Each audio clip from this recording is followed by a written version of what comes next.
Residents of Western Tennessee are mourning the loss of 16 people who were killed Friday in a blast at a military explosives plant. Crews are still sifting through that rubble, and authorities are working to determine what caused the deadly explosion, which was felt as far away as 20 miles.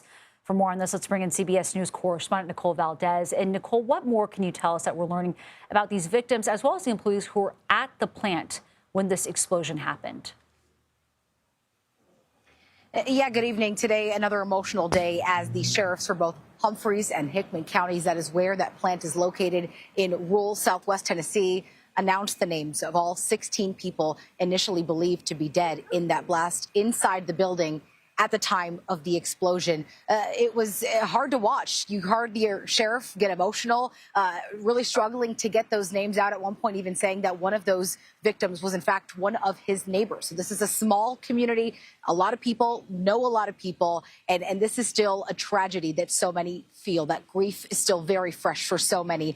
Earlier, we also heard from the ATF, the Alcohol, Tobacco, and Firearms Bureau. They are leading the investigation and trying to figure out what caused this blast. They say that investigation has been slow and methodical, but one of the biggest issues and obstacles they're facing is the lack of evidence left behind. As you see the images of the blast, that building is no longer there, and everything inside it is essentially in pieces. So they are working and sifting through whatever they're able to salvage to try to determine what may have triggered this explosion.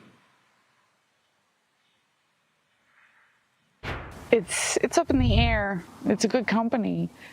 But is it worth me risking my life? You know, I got kids and family, and so I'm probably not going to go back. And that was Jade Began. She is an employee at Accurate Energetic Systems. She was only working there for 3 months before this blast, was actually in that very building 8 hours prior to the explosion. She, of course, losing some friends and some coworkers. She opens up about some of the safety measures she knows were in place prior to this blast, and the question she now has as she tries to move forward with her grief as well as the rest of the community. Guys. Nicole Valdes, thank you very much.